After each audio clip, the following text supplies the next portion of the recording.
नमस्कार, मैं हूं आपके साथ मीमांसा मलिक। कंझावला केस जांच करते करते पुलिस को 5 दिन बीत गए हैं, लेकिन हर बीतते दिन के साथ इस केस में नए नए खुलासे हो रहे हैं। रोजाना उगते सूरज के साथ इस केस में भी एक पहेली उग जाती है, जिसके जवाब को सुलझाते सुलझाते पुलिस खुद उलझती जा रही है। लेकिन केस के सुलझने की दिशा में गुप्त अंधेरा दिख रहा है। न पुलिस जानती है कि केस की इन्वेस्टिगेशन किस दिशा में जानी है, न जनता को और अंजलि के परिवार को कोई ठोस जवाब नहीं मिल पा रहा है। पुलिस जिसको भी इंटरोगेट करती है, उसी की जुबानी नए राज के पिटारे खुल रहे हैं। हर दिन की रोशनी में मिलने वाले नए नए सीसीटीवी फुटेज भी इस केस को साफ नहीं कर पा रहे। साजिशों, उलझनों, पहेलियों की गर्द केस पर इस कदर चढ़ती जा रही है कि इसका साफ होना अब काफी मुश्किल दिख रहा है।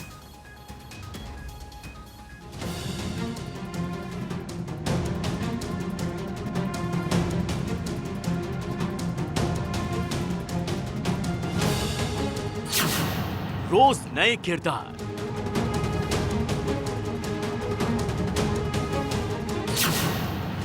रोज नई पहेली,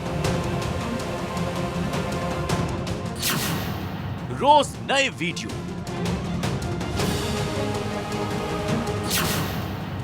रोज नई कहानी, रोज नई उलझन। कब और कैसे सुलझेगी अंजलि की डेथ मिस्ट्री, कंझावला की हिस्ट्री?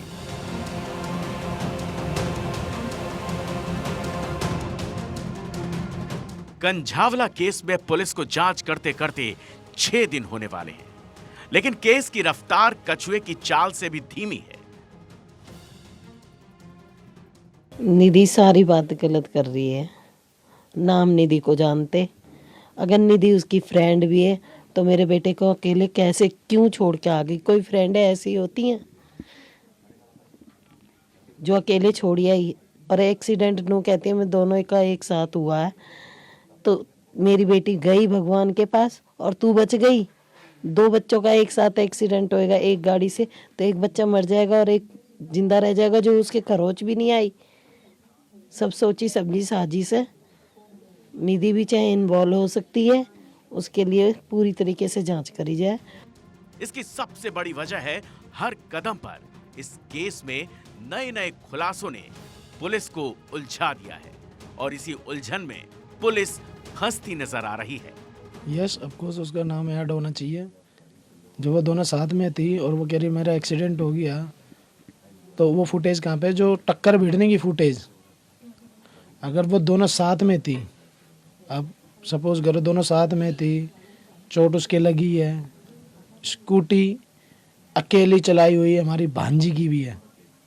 2 बजे की फुटेज है वो, 1:30 बजे की में दोनों साथ में गई है और 2 बजे की फुटेज में वो लड़की अकेली है और कह रही थी हम दोनों का एक्सीडेंट एक साथ में हुआ है। मैं अकेली घबरा गई थी, मेरे फ्रैक्चर उक्चर हो गया था और उसका एक्सीडेंट हो गया, बॉडी घिसटती हुई जा रही थी। तो वो स्कूटी अकेला कौन चला रहा था बाद में?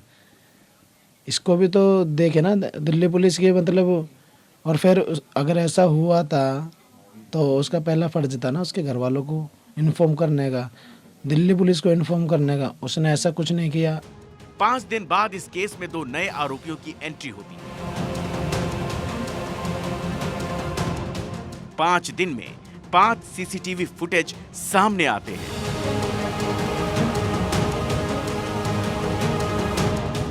5 दिन बाद पुलिस कार और स्कूटी के टक्कर का वीडियो हासिल नहीं कर पाती है। 5 दिन बाद भी ये नहीं पता चलता कि आखिर अंजलि का मोबाइल कहां है। 5 दिन बाद भी दिल्ली पुलिस अंजलि के दोस्त निधि को गिरफ्तार करती है, क्योंकि निधि ही वो कड़ी है जो सब जानती है। निधि को सब पता है। वो साथ में तो गई थी ना निधि उनके साथ? हमारे घर से साथ में हमारी लड़की गई है अकेले। हाँ, आप जानते थे आंटी की उसकी? निधि को जानते थे आप लोग? तो आपको लगता है गलत बोल रही है वो? गलत बोल रही है तो सारा और पुलिस ने जो अभी तक बताया उससे आप लोग कितना बोल रहे थे अभी तक? अगर वो भी है तो छुपा रहे थे।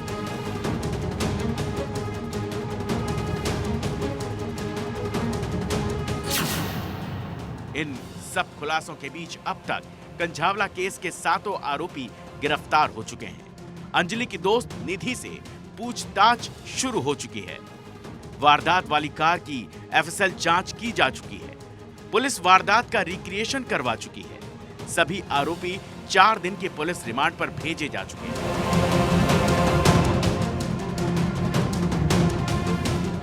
1 जनवरी 2023 को नए साल पर जब अंजलि का शव पुलिस को मिला, उसी दिन से इस केस के हर मोड़ पर इतने धागे उलझे कि ये केस साजिशों की लुगदी बन चुका है। ज्यादा नशे में थी, लड़की गाड़ी के नीचे आ गई। ठीक है, लड़की की गलती है। जो लड़की इतने नशे में ड्राइविंग कर रही है, मैंने उसको मना करा कि मत कर, मत चला, मैं होश में हूँ, मेरे को चलाने दो। उसने मेरे पे विश्वास नहीं करा, उसने अपने आप पे विश्वास करा कि नहीं बहन तू घेर देगी मुझे, मैं चलाऊंगी। दिल्ली पुलिस के हाथ इस केस का सबसे नया सीसीटीवी फुटेज सामने आया है, जिसमें बोलेरो कार डंपर के बगल से तेज रफ्तार में धूल उड़ाते हुए गुजरती नजर आती है। जिस रास्ते से यह कार गुजर रही है वो सड़क इतनी गड्ढों वाली है कि वहां 20 किलोमीटर प्रति घंटे से ज्यादा की रफ्तार से गाड़ी चलाना मुमकिन नहीं। इसके बावजूद यह बोलेरो कार तेज रफ्तार में निकलती है। कंझावला केस में 5 आरोपियों के अलावा 2 और आरोपियों की एंट्री हुई है, लेकिन केस की जांच जस की तस उलझी है। कंझावला केस में 5 से ज्यादा सीसीटीवी फुटेज सामने आ चुके हैं, लेकिन जांच में इससे क्या दिशा मिली है ये पुलिस भी नहीं जानती है।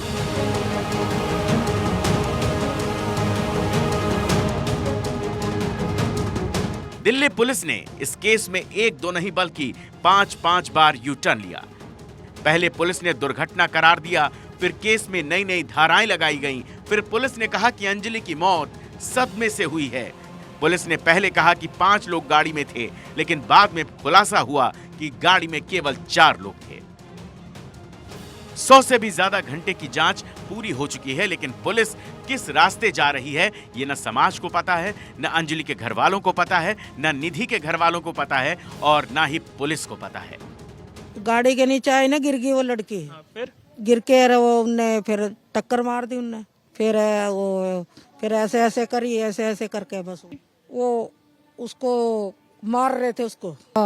उसके ऊपर भी कर रहे थे, निधि के ऊपर, वो तो उठ के भाग गई। हर किरदार के बयान एक दूसरे पर सवाल उठा रहे हैं।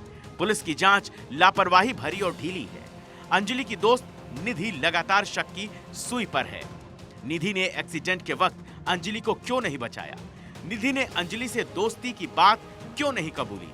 अंजलि की मां ने निधि को पहचानने से इनकार क्यों किया? पैसों को लेकर हुआ झगड़ा आखिर किस मसले पर था? निधि अंजलि जिस स्कूटी पर घर आए उसमें वो लड़का कौन है? अंजलि की स्कूटी और कार की टक्कर का वीडियो गायब क्यों है? अंजलि का मोबाइल अभी तक मिला क्यों नहीं है? आरोपियों को क्यों पता नहीं चला कि गाड़ी के नीचे कोई लड़की या कोई इंसान फंसा है? बगैर ड्राइविंग लाइसेंस के दीपक आखिर गाड़ी क्यों चला रहा था?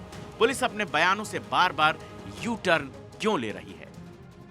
कंझावला का केस 2023 का शायद सबसे मिस्टीरियस केस बनने वाला है, क्योंकि आधे अधूरे सबूतों और बयानों के आधार पर जो कहानियां गढ़ी जा रही हैं, जो कड़ियां जोड़ी जा रही हैं, जो थ्योरीज बताई जा रही हैं, सब के सब अगले दिन खारिज हो जा रहे हैं। ऐसे में कंझावला केस में पुलिस का सच से सामना कब होगा, तस्वीर शीशे की तरह साफ कब होगी, इसके जवाब जानने के लिए इंतजार के अलावा और कोई चारा नहीं रह जाता है।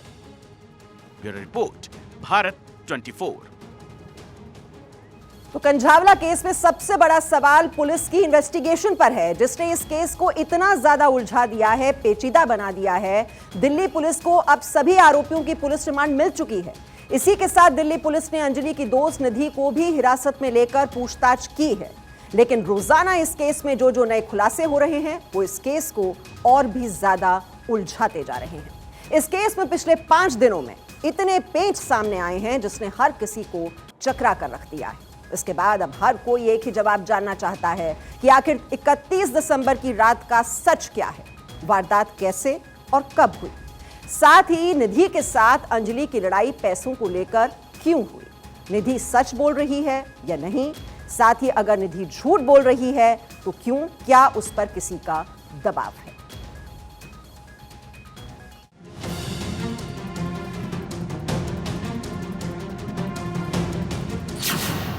कंझावला केस की इन्वेस्टिगेशन।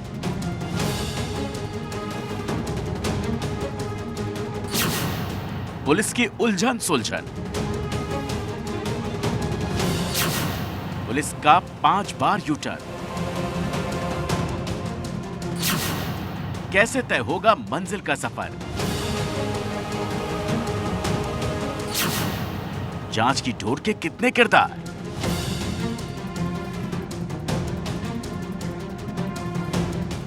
अंजलि के साथ 31 दिसंबर को क्या हुआ? अंजलि की हत्या हुई या फिर यह महज एक कार दुर्घटना थी? कंझावाला केस में धारा 304 में केस दर्ज होना चाहिए या फिर धारा 302 में? अंजलि को न्याय कब मिलेगा? कंझावाला केस में इन सब सवालों के जवाब केवल दिल्ली पुलिस की इन्वेस्टिगेशन ही दे सकती है। इस केस को सुलझाने के लिए दिल्ली पुलिस को 6 जनवरी के दिन 3 सफलता मिली। पहली सफलता यह कि दिल्ली पुलिस को सभी आरोपियों की रिमांड हासिल हो गई। दूसरी सफलता यह कि दिल्ली पुलिस के सामने 7वें आरोपी ने सरेंडर कर दिया। तीसरी बड़ी सफलता यह कि अंजलि की दोस्त निधि को पहले दिल्ली पुलिस ने घर से उठाया, फिर उसे थाने ले गई और उसके बाद निधि को हिरासत में ले लिया। अभी तक अंजलि का मोबाइल गायब है, अभी तक एक्सीडेंट का सीसीटीवी गायब है, अभी तक निधि की जुबान ने शायद पूरा सच नहीं बोला है, जिसकी वजह से ये केस उलझनों के दलदल में फंसता जा रहा है, जिसमें सबसे बड़ी गुनहगार दिल्ली पुलिस है और उसकी कंफ्यूज्ड इन्वेस्टिगेशन।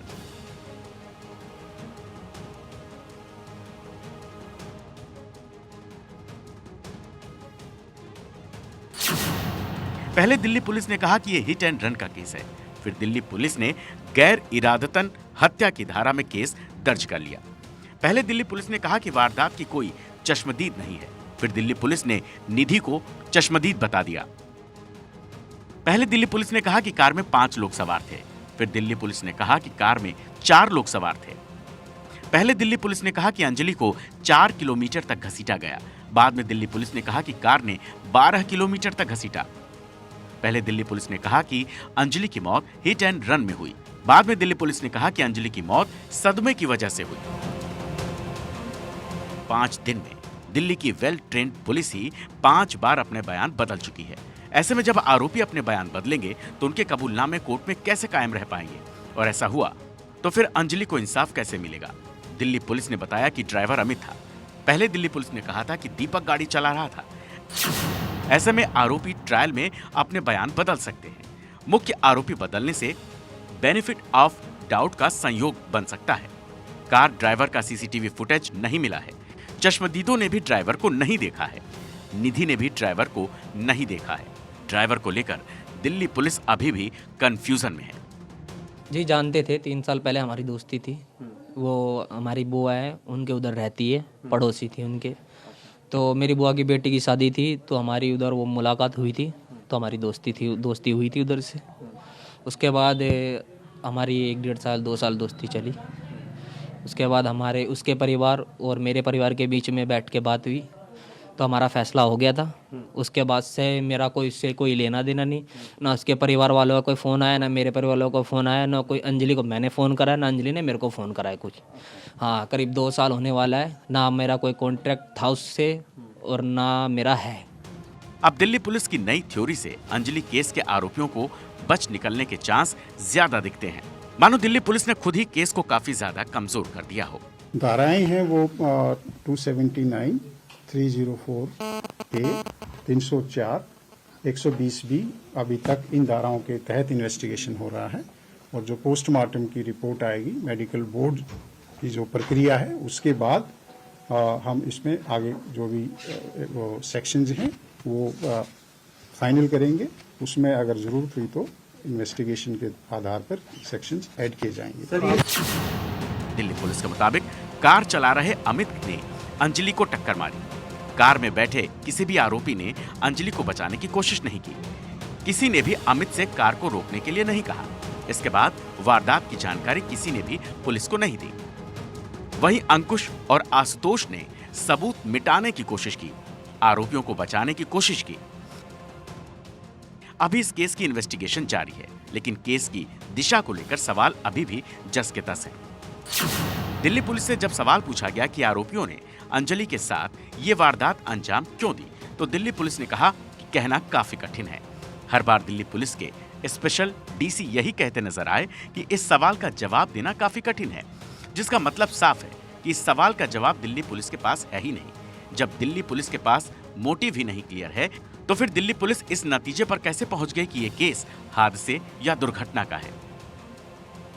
2 दिन में दिल्ली पुलिस ने 3 बार प्रेस वार्ता की, लेकिन हर बार नई थ्योरी पेश की। हर बार दिल्ली पुलिस ने अपनी नाकामी छिपाने के लिए बार बार यू टर्न लिया, और इसीलिए ये केस लगातार उलझन पैदा कर रहा है, जो अंजलि को न्याय से दूर करता जा रहा है। Bureau report, Bharat 24।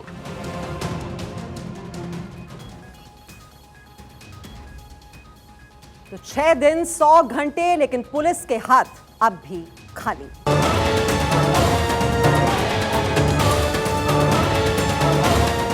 उत्तर प्रदेश में फरवरी में होने वाले ग्लोबल इन्वेस्टर्स समिट से पहले योगी आदित्यनाथ के 2 दिवसीय मुंबई दौरे में 5 लाख करोड़ रुपए के निवेश पर सहमति बनी है।